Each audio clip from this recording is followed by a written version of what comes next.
it live? Do I have to be careful? We are recording right now. All right, so you can edit out any quaint old Anglo-Saxon. Yes, we can. We can edit it out. It was so funny. Who was it? You know the band Tesla? Oh, very much. They live down the road. They're in Sacramento, Tomatoes. So I was interviewing Tesla, and at the end of it, he started singing, "I'm going to Jackson." Jackson. Jackson, here I come. Yeah. Totally.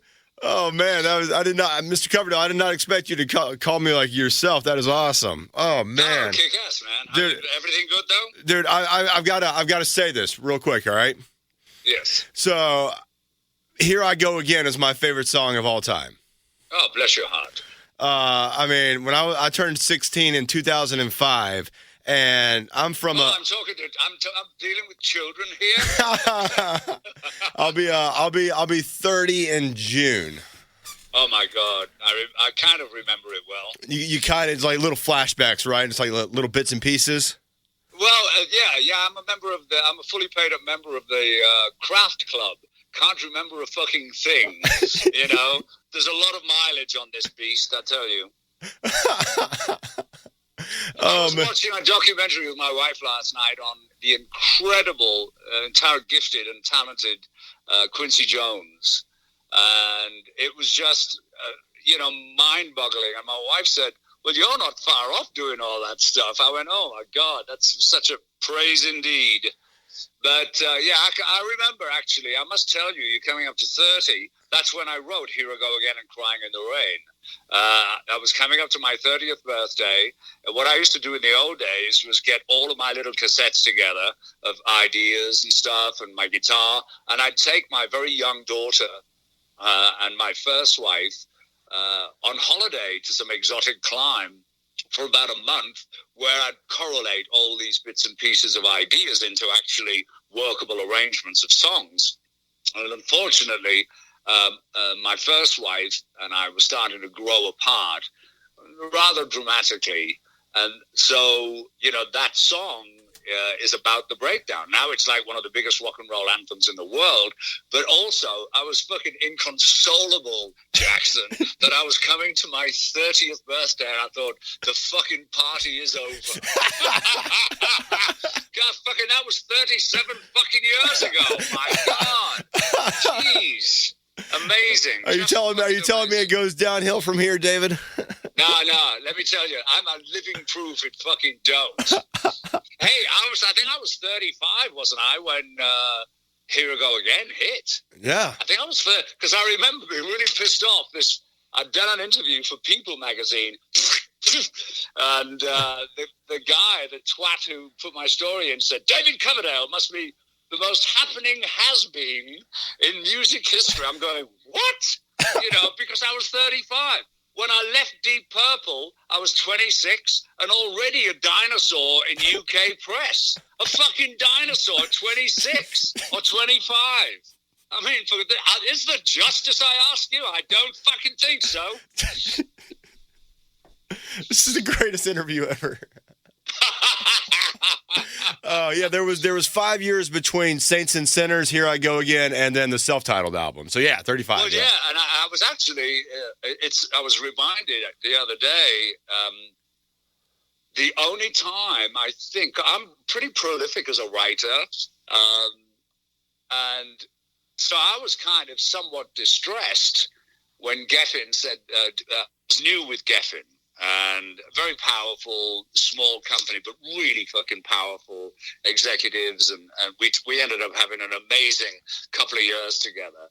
But they were absolutely behind the idea of the song, and that the song could be a smash hit if it was re-recorded.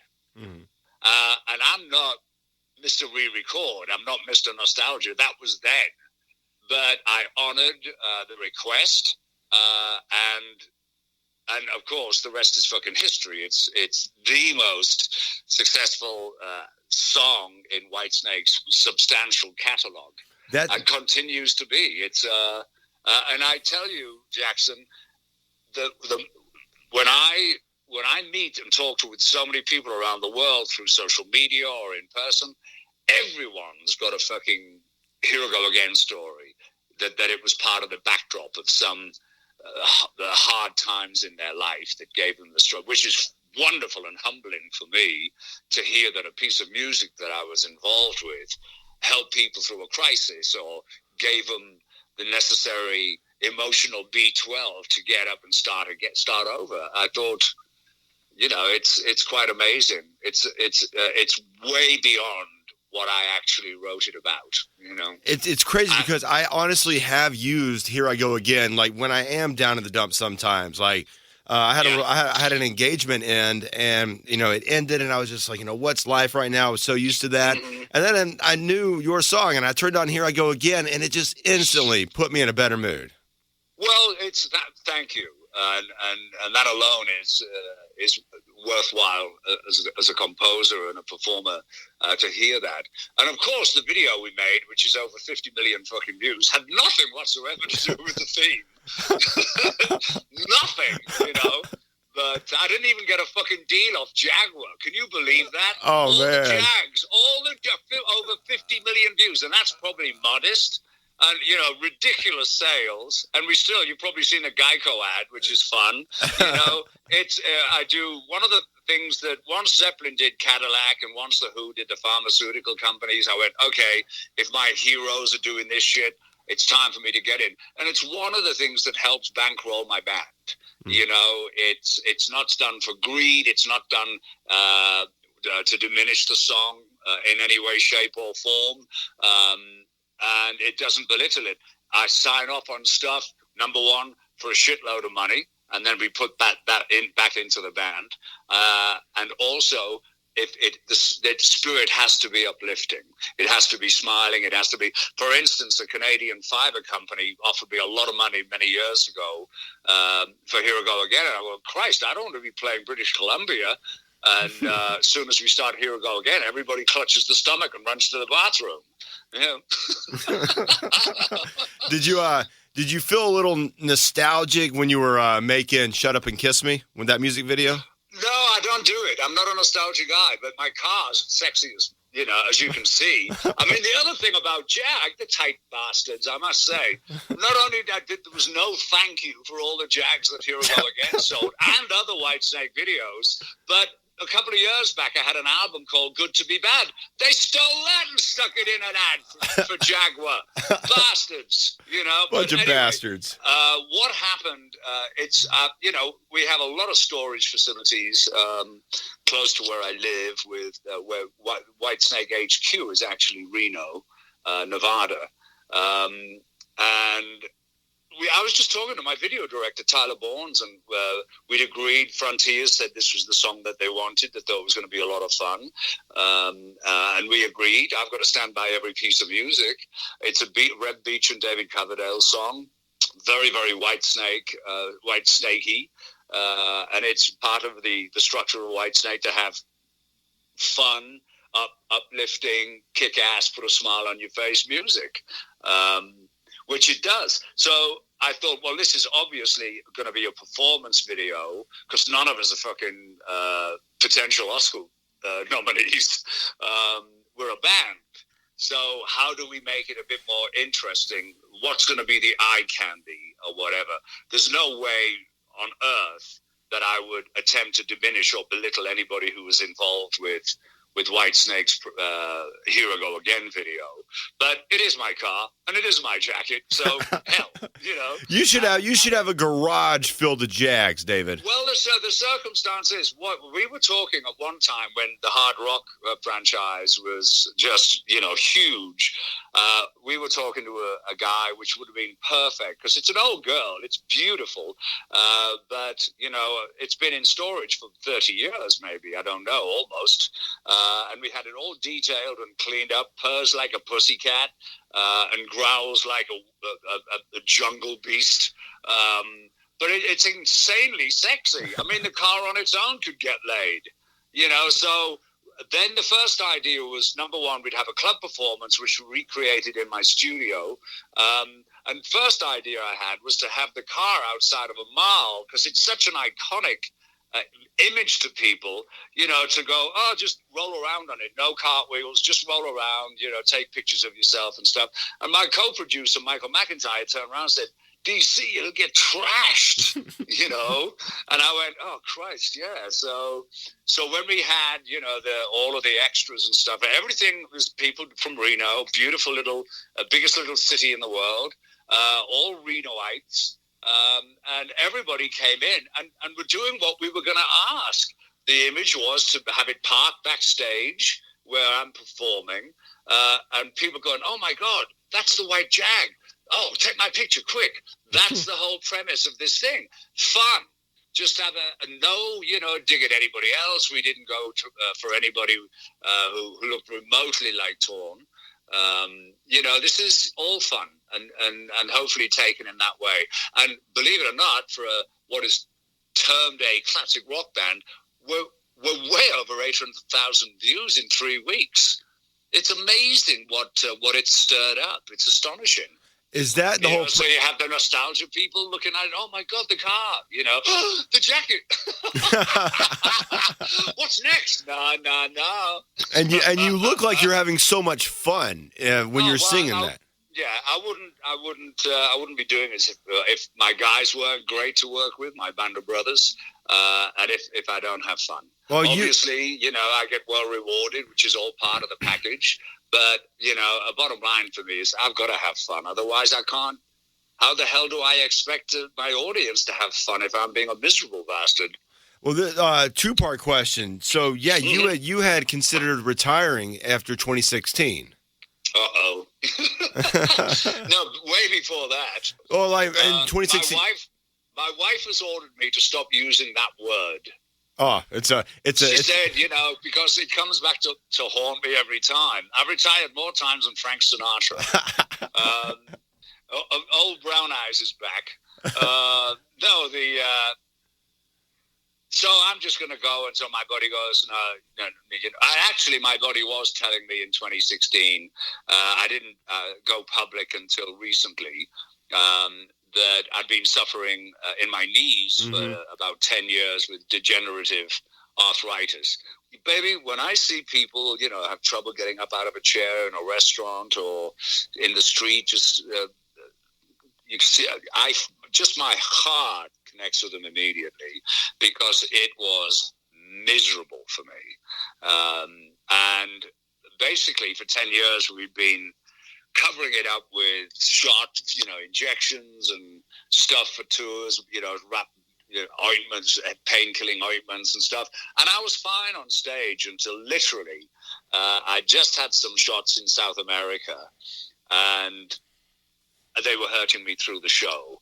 Now, when I go on stage, I go into the zone. I don't know what the hell I'm doing. My job's just to have a fun with the audience and encourage them to, to have fun. I totally trust my band to kick in ass because that's the driving force behind me.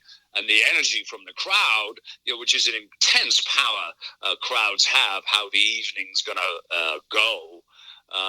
And channel that energy back to them, constant refueling from the audience and sending it back. But being pulled out of the zone by insane bone-on-bone pain was ouch. And that happened in South America. And unfortunately, it was near the end of my tour cycle. It was just, there was no question, had I not gone in to had knee replacement surgery for both knees, I would have certainly been in a wheelchair. And I could not see myself in that picture. Weren't you out with Foreigner and Jason Bonham? That was my test driving the new knees. Yeah. Those are dear friends of mine. I've known Jason. I knew his dad extraordinarily well, of course. Very close with John, with Bonzo. So I've known Jason since he was a child. And Foreigner, very dear friends, and it was an invitation, which was a perfect opportunity for me. I didn't have the courage to say, let's book a world tour, because I had no idea how my knees were going to be. I was doing physical therapy for over a year, every day of the week, to rebuild, strength and stamina. And I'm just not the kind of performer who just stands there and sings. I have to I have to work that stage and interact with the audience and my musicians. I went in to see my surgeon. I said, I'm going to go out for 2 months. He went, no, I never thought you'd do it till next year, till this year, 2019. I said, well, it's only an hour, and all this. He said, whatever you do, don't do any bending and rotating. And I went, Christ, that's what I do. That's the whole stage performance. Yeah, I'm a singer, bender, and rotator, for God's sakes. But it worked amazing, and it gave me the confidence to call my agents in London and say, right, it works. Now I can talk comfortably about, because a lot of the stuff that I've been through in my life, other people experience, because I'm certainly not unique as a human being. When I had back surgery back in the slip of the tongue days in the late 80s, early 90s, and I had to have surgery. I lost 1.5 inches in height. I herniated the lowest. What do they call it? The vertebrae, excuse me, you're bothering the spine. It had just ground into powder, So I had to go in for surgery and stuff. And me then going back out and flinging mic stands all over the stage was incredibly inspiring to people who'd had to go in for 3 or 4 back surgeries because they hadn't taken. So, there's a good example to say, look, I'm 67 and kicking ass with 2 new knees. Come and join me, you guys. So, Flesh and Blood, the new Whitesnake album, out May 10th. You went through a lot personally before you made this, like leading up to the album. Well, yeah, we wrote 18 new songs while I was recovering, when I was on Rush Limbaugh's Hillbilly Heroin for most of 2017. It was a very, very uncomfortable condition to be in. I don't do, when I was a kid, I saw the first James Bond movie with the incredible Sean Connery. Connery. And I thought, that's a good job. You get to stay in all these posh. I was a working class kid, in industrial north of England. And I saw this, and you get to play with beautiful women, stay in nice places, shoot bad guys and stuff. And I thought, that's good, until I saw somebody torturing him. I went, that's not so good. I don't do pain well at all. So to have been partly responsible for creating all of this music with Reb and Joel, and then, of course, when the musicians come in and brought these ideas to life and with their performance, was astonishing. In fact, 2017, I did more projects, Jackson, than I've ever done in my life while I was recovering from double knee replacements. God.